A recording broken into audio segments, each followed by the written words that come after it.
Welcome back, everybody. Today I'm going to be making steamed rice or white rice in a rice cooker. I know a lot of you probably know how to use your rice cooker at home, but I do get a lot of questions when I do fried rice recipes how I make my rice, so I'm going to show you.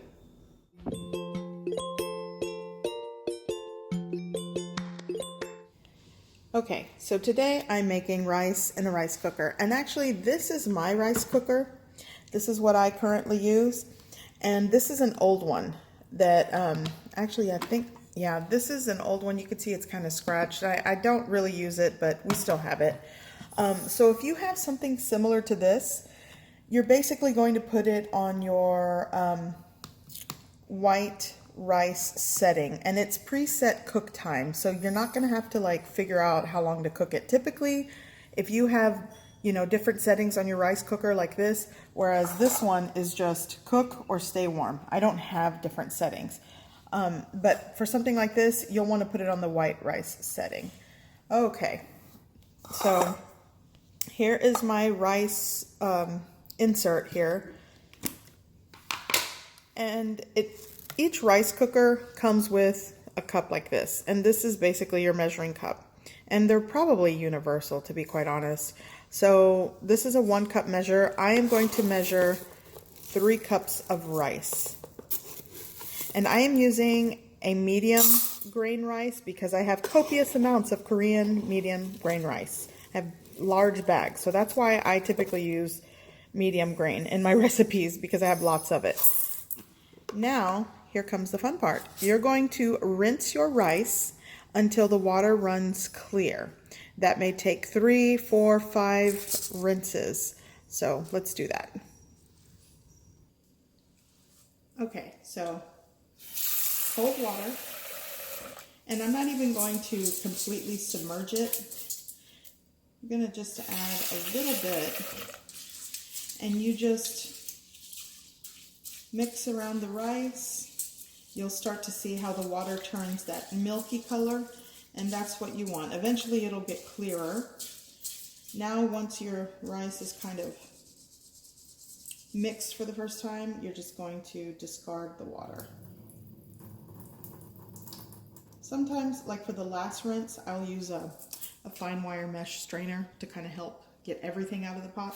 But for right now, I'm going to do this about, like I said, 3 to 5 times. The last rinse here. And now here comes the part where it can be controversial. I know a lot of people have different methods of measuring the water in the rice. Okay, so I'm going to actually take this back over to my work area and I'm going to show you. Okay, so my rice is rinsed. So here comes the tricky part. Obviously, when you buy rice cookers, they have the, the measurements here on the side of the insert where, for example, I'm using 3 cups of medium grain rice. So you can fill it up to the 3 fill line.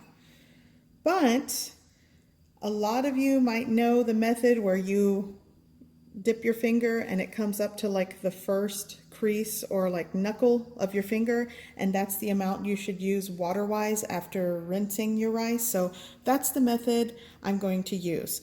But by all means, you can fill it up to the 3rd line, and it actually might be pretty close with this method. But I know a lot of people do that. So the best thing to do at this point, if you're using the finger method, is to make sure your rice is kind of even, because obviously you want to measure around. You're using this, the knuckle on your finger. So I'm adding my cold water.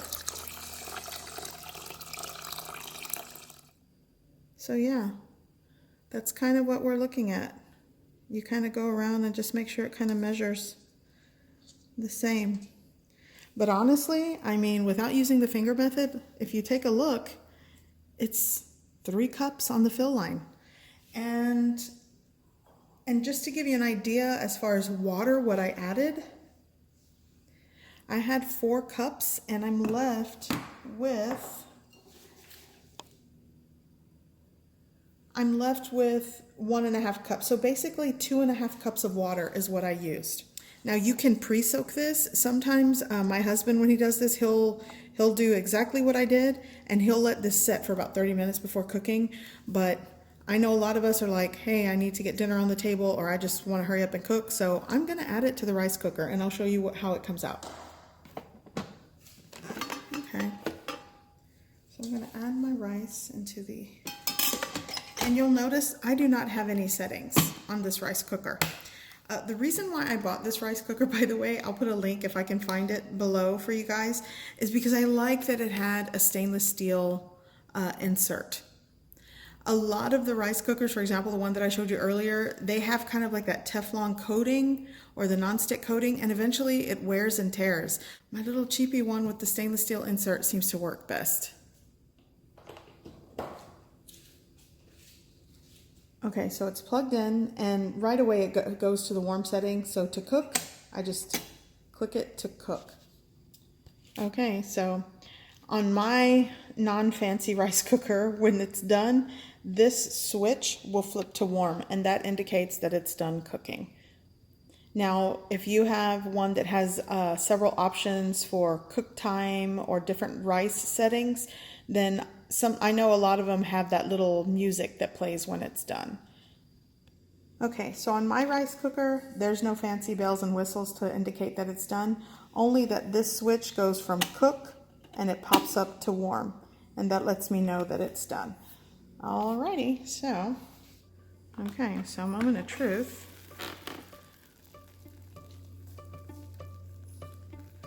So at this point, what I like to do is just serve it or fluff.